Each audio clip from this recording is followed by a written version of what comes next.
boy. My car is really overheating. Well, it's a good thing I don't have far to go. I can finish my journey on foot and get the water I need for my Jeep. Finding water in the desert isn't easy. You really have to know where to look. And sometimes, if you're lucky, you can get a friend to give you a little help. Well, that's what happens to the animals in this book. Alejandro's Gift. Alejandro's Gift by Richard E. Albert. Illustrated by Sylvia Long. Read by Francisco Rivera. Alejandro's small adobe house stood beside a lonely desert road. Behind the house stood a well and a windmill to pump water from the well for Alejandro and his only companion, a burro. It was a lonely place. Visitors were few. To pass the lonely hours, Alejandro planted a garden.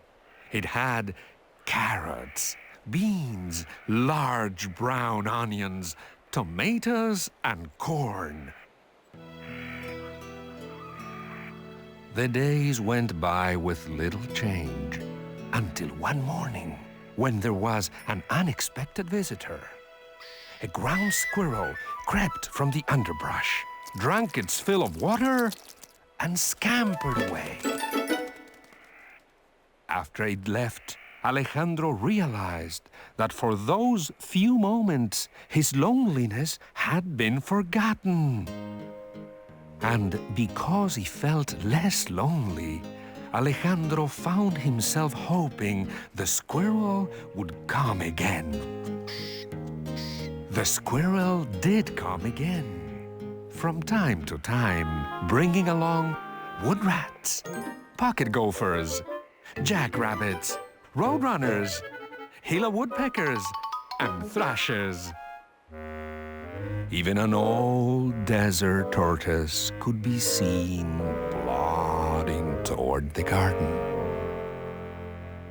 Suddenly, Alejandro found he was rarely lonely. He had only to look up to find a small friend nearby. He soon realized that his tiny desert friends came to his garden not for company, but for water. And he found himself thinking of the other animals in the desert.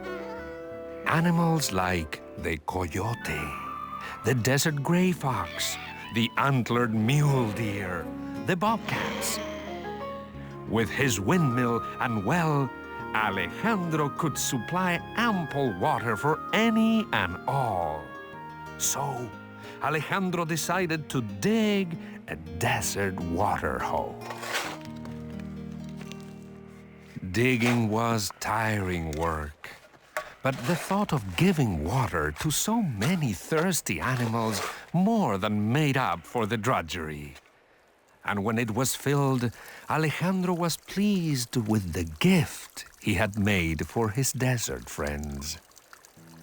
Days passed, and it was still quiet at the water hole. Why? Alejandro wondered, weren't the animals coming? What could he have done wrong? One morning, Alejandro saw a skunk in the clearing beyond the water hole. But when the skunk saw Alejandro, he darted to safety in the underbrush. It suddenly became very clear why Alejandro's gift was not accepted.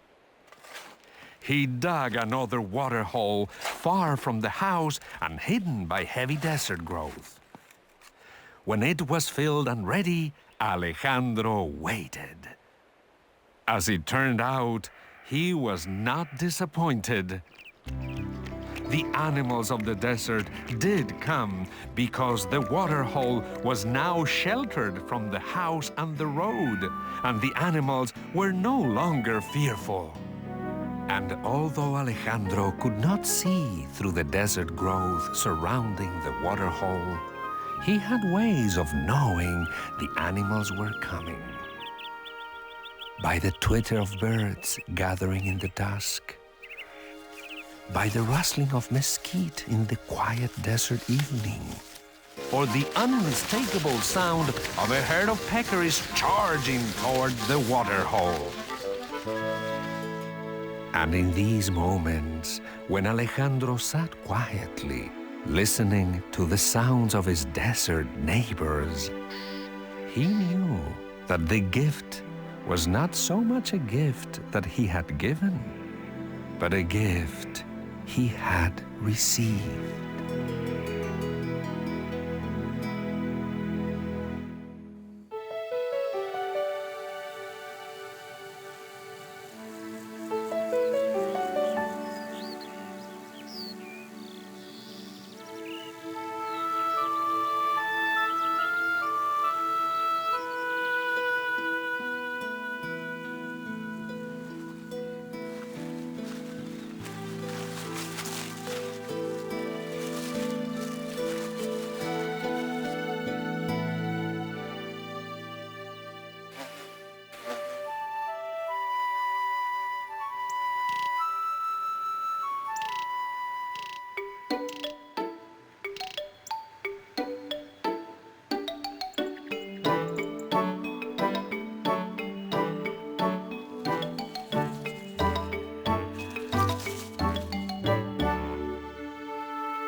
Alejandro gave his animal friends nature's most precious gift, water. All animals need water to survive, and the ways they find it and use it can be pretty clever. Long-necked ostriches have to dip and dunk to get their fill of water. Thanks to its talented trunk, an elephant can take a bath in a puddle like this. Don't forget to wash those toes. It may look simple for a giraffe to take a drink, but actually, it's quite a stretch. This cactus catches water for a tree finch to drink. A trio of gazelles drinks very carefully. After all, you never know who else may be around. Raccoons use water to wash up before dinner. And that's the water story from A to Zebra.